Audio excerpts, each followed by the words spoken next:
On a night when even the stars refused to shine, the winds carried a strange stillness over Wubina village. As the moon hid behind a blanket of thick clouds, a new life quietly entered the world. His name was Taban, but unlike other births filled with songs, dancing, and laughter, Taban's arrival brought only silence. His cry was soft, hesitant, as if he already sensed that his life wouldn't be wrapped in love, but in loneliness. Sada, his mother, lay still on the mat. Her eyes were distant. When the midwife gently placed the baby into her arms, she did not smile. She did not kiss his tiny fingers or hold him close like most mothers would. She stared at the wall, her face cold, as if she hadn't just given birth to a miracle. The women around her noticed. Their eyes met in confusion and concern. One of the older midwives leaned close to another and whispered, "This child was born under silence, and that mother, she carries no joy. May the spirits guide him." Outside, the village was asleep, unaware that a child had just been born who would cry not just from hunger or pain, but from being unloved. Sada barely looked at Taban as he whimpered beside her, his small hands reaching out for the warmth he would never truly receive. Her heart was closed, heavy with bitterness. Some said she never wanted a child. Others said the man who left her when she got pregnant broke her spirit beyond repair. But whatever the reason, one thing was clear. Taban had entered the world without a welcome. No drums beat for him. No fire was lit in celebration. And as the night carried on, with only the rustle of palm leaves in the wind, little Taban's story began, not as a tale of happiness, but as a quiet warning of what happens when love is absent from the very beginning. This was not just a birth, it was the start of a journey filled with pain, silent tears, and a longing for a mother's touch that would never come. The village didn't know it yet, but they would soon witness the wounds that grow deeper when a mother forgets to be one. And in that quiet hut, beneath the moonless sky, a child's destiny was being shaped by a woman who had already turned her back. Sada's heart had hardened long before Taban was born. She had once danced barefoot under the moonlight, her voice echoing through the village as she sang with dreams in her eyes. She wanted to be more than a wife, more than a mother. She wanted the world to hear her voice, to know her name. But when she found out she was pregnant, everything changed. The man she thought loved her walked away without looking back, and in her eyes, it was all because of the tiny life growing inside her. From that moment, she didn't see Taban as a blessing. She saw him as the reason her dreams crumbled. Each day, Sada woke up with resentment sitting on her shoulders like a heavy cloak. She didn't hold Taban with love. Instead, she saw him as a reminder of what she had lost. While other mothers in Wubina sang lullabies and wrapped their babies close, Sada dressed herself in colourful wrappers, painted her lips, and walked to the market to sing, pretending she was still free. She would leave Taban on a mat in the corner of her hut, sometimes for hours, with only a dry cloth and a cracked bowl of water beside him. When his cries echoed through the walls, she didn't rush home, and when she finally returned and heard him still crying, she would roll her eyes and scoff. "You again," she'd mutter, placing her basket down.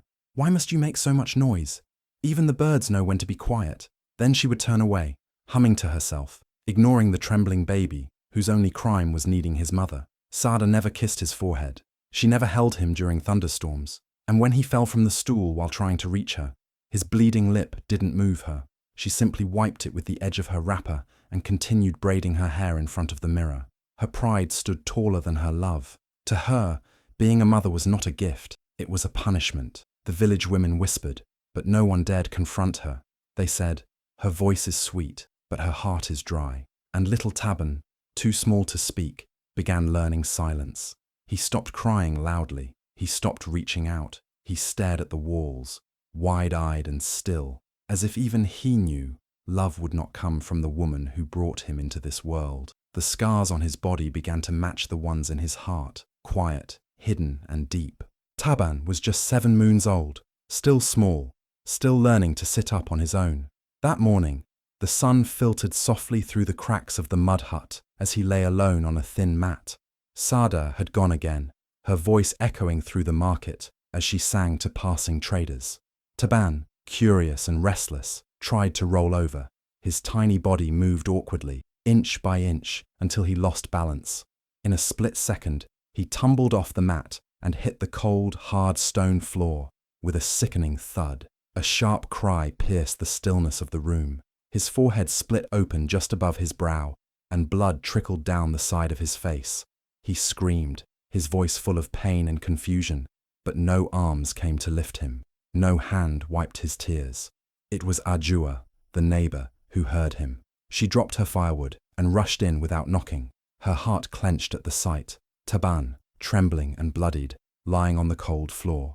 She scooped him up quickly, her hands shaking. "Oh, little one," she whispered, pressing her wrapper to the wound. "Where is your mother?" Hours passed before Sada returned, her hips swaying as she hummed to herself, unaware or uncaring of what had happened. When Ajua confronted her with the baby in her arms and the blood still drying on his face, Sada barely reacted. She didn't rush to hold her child. She didn't ask if he was okay.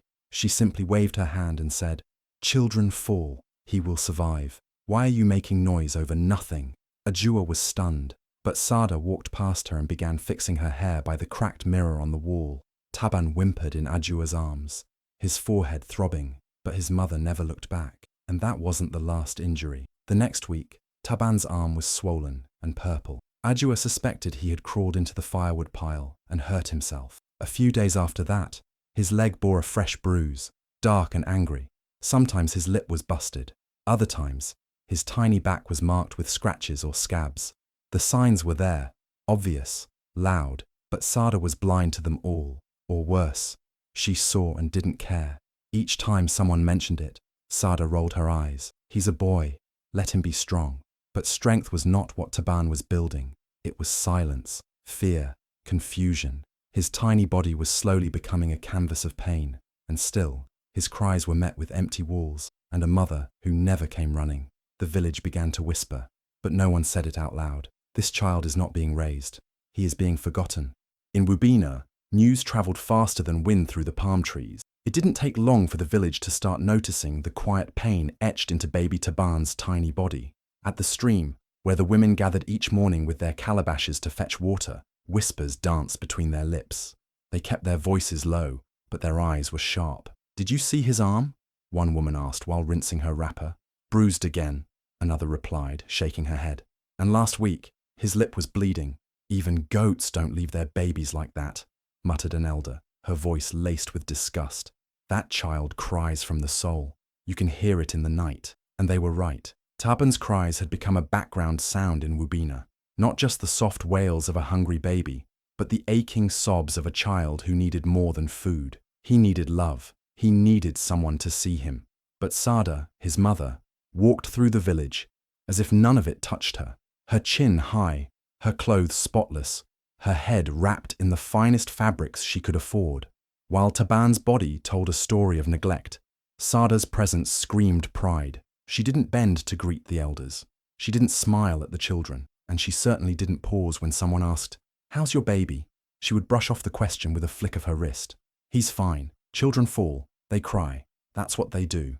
But the village saw more. They saw the way he clung to anyone who showed him warmth, how he reached for Ajua when she passed by, how his eyes lit up, not at the sight of his mother, but at the sound of someone else's kindness.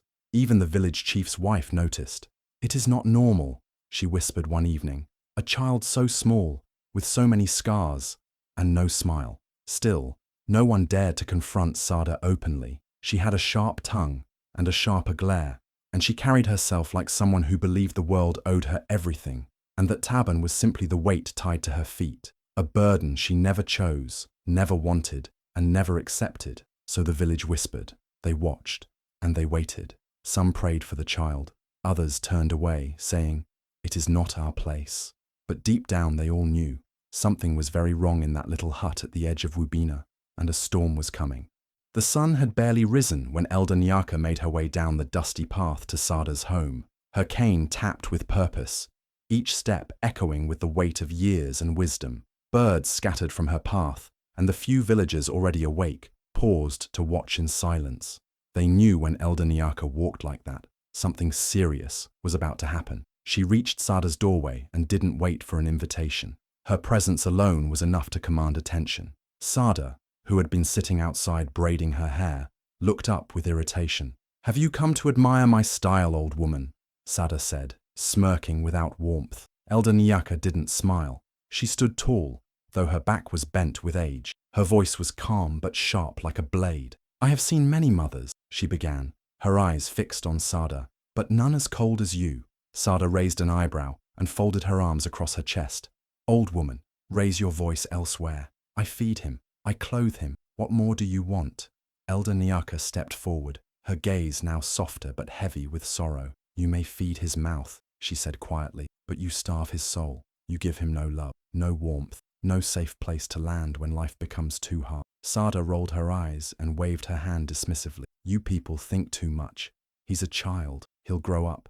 He'll survive. Life is pain, and I'm just preparing him early. Nyaka's voice lowered, full of pain. Preparing him for what? To be broken before he learns to walk. To believe love is a thing only found in other people's homes. Taban cried softly from inside the house. Not a loud, needy cry, just a broken sound that seemed to spill out of him like it had nowhere else to go. Elder Nyaka turned her head toward the sound and closed her eyes for a moment, her heart aching. You still have time, she said gently. Time to change, time to soften. But Sada stood up, defiant. Go home, old woman. You speak of love, but love didn't feed me when I was hungry. It didn't keep my man from leaving. It didn't stop the world from spitting in my face. I survived without it. So will he. Elder Nyaka looked at her for a long moment. Then she turned and walked away, her cane tapping the earth again, but now slower, heavier. She didn't say another word, but her silence said everything. The villagers watched from behind their doors and curtains, whispering again. Some hoped Sada would listen. Others feared what would happen if she didn't. Because in Wubina, when Elder Nyaka gave a warning, it was never without reason, and it was never without consequences. The skies above Wubina turned dark with storm clouds, and rain began to pour like the heavens themselves were weeping. A traveler, soaked from the storm, moved quickly along the muddy path, searching for shelter. His name was Kamawe, a well-known herbalist who wandered from village to village, offering roots and wisdom. That night, fate brought him to the edge of Sarda's hut. The hut looked quiet, with smoke curling gently from the roof, but it was dry, and that was all Kamawe needed. He leaned under the shelter of the side wall, just near a narrow crack in the wood. As he sat to rest, he heard shouting from inside. At first, he thought little of it. Villagers often raised their voices, but then the voice grew sharper, crueler. Inside the hut, little Taban stood on wobbly legs. He was only just learning to walk, his steps unsure. The smell of boiled yam had drawn him forward, his small belly growling with hunger. On a wooden stool sat Sada, scooping food into her own bowl. Taban stretched out his hand, reaching, not to steal, but simply to touch. He hadn't eaten all day, but instead of kindness, he was met with fury. "Greedy boy!" Sada yelled, her voice cracking through the small hut. "I haven't even eaten!" With a swift slap, she struck his tiny hand, and before Kamawe could even process what was happening, Sada pushed him, not lightly, not playfully, but with force. Taban lost his balance. His small body crashed against the iron cooking pot beside the fire. A scream followed, then silence, then another scream, this time filled with pain. Kamawe's heart raced. Through the crack, he saw Taban's arm, red and blistering where it had touched the hot metal. The child was crying, clutching his arm, his little body shaking from the burn. But Sada didn't move to comfort him. She turned back to her food, muttering under her breath. Crying won't bring your father back. Kamawe felt frozen. His hands, used to mixing leaves and healing pain, were now trembling. He had seen injuries before, even accidents. But this was no accident. This was cruelty. He backed away from the wall, the rain now washing over him again, but he didn't care. His thoughts were a storm louder than the thunder. He had come to Wubina to sell herbs, but now he knew he couldn't leave without doing something. No child should cry like that. No mother should cause it. And as the wind howled through the trees and lightning split the sky, Kamawe made a silent vow. Someone had to speak for the boy who had no voice, because if they didn't, he feared what would happen next. That very night, while the rain still fell gently over Wubina, Kamawe sat across from Elder Nyaka in her dimly lit hut. The fire crackled between them, but the silence was heavy. After Kamawe finished describing what he had seen, Elder Nyaka's eyes filled with sorrow, but also with resolve. She stood slowly, her cane steadying her steps, and whispered, "It is time." By dawn, the village council gathered beneath the sacred baobab tree, their faces serious, their voices low. Men and women who rarely agreed on anything now nodded in unison. The decision was made. Taban would be taken away, far from the hut that had been his prison, and to someone who could finally give him the love he'd never known. Sada was still asleep when they arrived, but the pounding on her door woke her quickly. She emerged with wild eyes and tangled hair, only to see elder Nyaka, Kamawe, and 2 councilmen at her doorstep. Behind them, a few villagers stood quietly, their faces hard with judgment. "What is this?" she shouted. "Why are you here?" Elder Nyaka stepped forward, her voice calm but firm. "We are taking Taban to Ojakwe, to Mama Dula. He will no longer suffer under your roof." Sada's voice turned sharp, almost a wail. "He is my son. You cannot take my son." But Elder Nyaka, unshaken, looked her dead in the eye. "He was yours, Sada. But you were never his mother." Sada collapsed to her knees, but no one moved to comfort her. The councilman stepped into the hut and gently lifted Taban, who was curled in a corner, his face stained with dried tears and pain. He didn't even cry when they picked him up.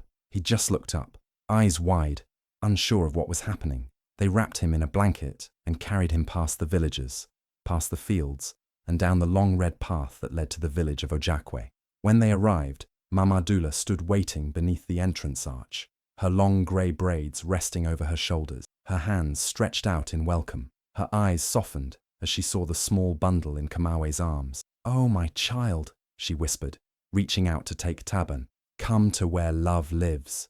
She held him close to her chest and carried him inside. The scent of healing herbs filled the air. She laid him gently on a padded mat, unwrapped his blanket, and gasped softly at the bruises and burns. With gentle hands, she began to treat his wounds, wrapping his arm, soothing his skin with her special balm, singing a soft lullaby passed down from her mother. And for the first time, Taban smiled, not because the pain had fully gone, but because something had arrived, something he had never felt before: love. The village council gathered beneath the sacred baobab once more, this time with heavier hearts and firmer minds. What had started as whispers and glances was now a storm of testimonies. One by one, the truth came out, like poison bubbling to the surface. Ajua, the kind neighbor who once found Taban bleeding and alone, stood before the council with trembling hands but steady words. "I saw the boy crying with blood on his forehead. I cleaned his wound. Sada came home and told me I was meddling." Her voice cracked. "That child could have died if I didn't check on him." Then Kamawe, the traveling herbalist, told his story too. She burned him for reaching for food. A small child, hungry and reaching for food, and she shoved him like he was nothing. Villagers gathered to listen, some gasping, some shaking their heads, many wiping silent tears. Even the children, eyes wide with innocence, stepped forward. "I heard the baby crying all night," one boy whispered. "He cried and no one came." Another girl added. "Sada shouted at him, called him bad names. Even my mama told me not to go near her house." The council members sat in stunned silence. Each testimony painted a picture no one wanted to believe, but denial was no longer possible. The stories all pointed to one truth. Sada had not just failed as a mother. She had wounded a soul, over and over again, without remorse.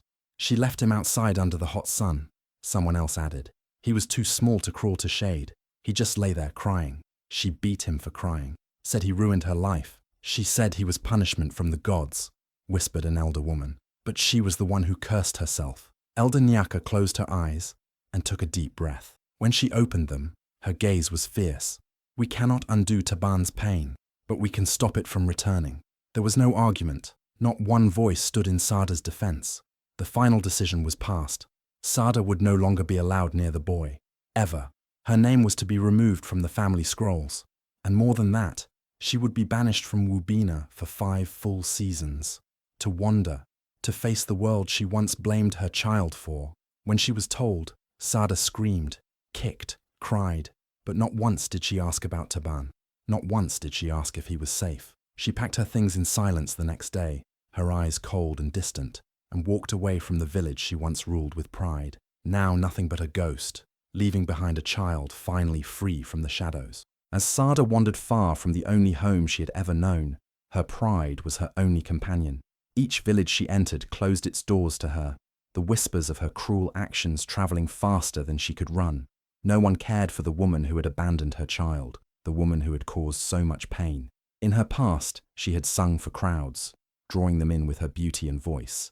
but now her voice was nothing but a faint echo in the wind. She would sit under the shade of a tree, her voice once rich and full, now trembling with every note. She sang to herself, hoping someone, anyone, would listen. But no one did. The only sounds that greeted her were the distant calls of birds and the rustling of leaves, mocking her, reminding her of the life she had lost. The reflection in the puddles she gazed into was no longer the face of a young woman with dreams of stardom. It was the face of a broken soul, tired and desperate. Her beauty, once admired by many, began to fade. The glow she once had was replaced by the dullness of a life lived without love, without care. Her skin grew pale and cracked, her once glorious hair tangled and wild. The sound of her voice, which used to captivate crowds, now cracked like a dried twig. She no longer had the power to charm anyone, not even herself. Hunger gnawed at her stomach, and the weight of her decisions became unbearable. She found herself in the very market she once performed in, but now she was a beggar, sitting on the ground with outstretched hands. Children who once admired her beauty now threw stones at her. They mocked her, taunting her for the cruelty she had shown her own flesh and blood. Their laughter echoed in her ears, a constant reminder of the life she had ruined. Women in the markets, their faces set with judgment, whispered to one another, "That's the mother who let her baby bleed. She abandoned him, left him to suffer." Each whisper was a dagger to her already shattered heart. Sada's life, once filled with promise and admiration, had crumbled into a nightmare. Karma had not waited for 5 seasons. It had caught up with her long before that. She had thought herself untouchable, but the universe had a way of making sure that no one could escape the consequences of their actions. Her journey from pride to humiliation had only just begun, and with each passing day, the world she had once ruled faded further away, leaving her alone in the cold, bitter reality she had created for herself. Under Mama Dula's loving care, Taban flourished in ways no one could have ever imagined. The small, bruised child who once cried alone in the corners of a cold hut now stood tall and strong, with a heart that was full of kindness. Mama Dula treated him with the love and attention every child deserves, teaching him not just how to survive, but how to thrive. By the time Taban was 10, he had already developed a special skill. Mama Dula, being a healer, passed on her knowledge to him, and Taban quickly became skilled at mixing herbs and wrapping wounds. His hands, once so small and fragile, had become steady and confident. People from surrounding villages started calling him Taban the Tender, a name that honored both his nurturing heart and his healing touch. One day, Taban walked through a busy market in a neighboring village, feeling the warm sun on his face, the sounds of life and laughter all around him. As he passed a stall, he froze. His heart skipped a beat. There, sitting by a cold, dark corner of the market, was a woman he recognized. It was Sada. She was no longer the proud woman who had once walked the streets of Wubina with her head held high. She was dirty, her clothes ragged and torn, her face gaunt with hunger. Her eyes, which once held anger and pride, now looked empty, desperate. When she saw him, her hands reached out towards him, trembling. Her voice cracked as she whispered, "My son." Taban's heart did not waver, but his eyes, calm and steady, looked at her with a mix of pity and understanding. He stood there for a moment, taking in the woman who had once given him life, but had failed to nurture it. And then, without hesitation, he spoke. "You gave me life, but Mama Dula gave me love." The words hung in the air, heavy with truth. Sada, with tears streaming down her face, reached out to him again, but this time, Taban didn't move. His gaze softened, but he did not approach. He had no anger, no hate, only a quiet recognition of the fact that she had chosen a path that left him alone to suffer. Now, it was too late. With a final glance, he turned and walked away, leaving Sada behind in the market, where she had become nothing more than a shadow of the woman she once was. She called herself a mother, but her baby was always bleeding. In the end, the world saw the truth, because love is not in words. It is in every touch, every care, every choice. And those who turn away from the gift of a child will one day find even the wind refuses to whisper their name. Thank you for joining us on this heart-wrenching journey of Taban and his cold-hearted mother, Sada. It's a story that reminds us all of the importance of love, care, and compassion in the lives of those who depend on us the most. Taban's resilience in the face of neglect and his ultimate healing proves that true love isn't just about providing food or shelter. It's about nurturing the soul. If this story moved you, please take a moment to like and share this video. You never know who else might need to hear this powerful message about the consequences of neglect and the power of love. By sharing, you can help spread awareness and encourage others to cherish those they love, because every child deserves to feel loved, cared for, and protected. And if you haven't already, make sure to subscribe to our channel for more heartwarming stories that will inspire, uplift, and remind you of the lessons that life has to offer. Your support means the world to us. Thank you again for watching. Stay kind, stay loving, and remember, love is the most powerful force in the world.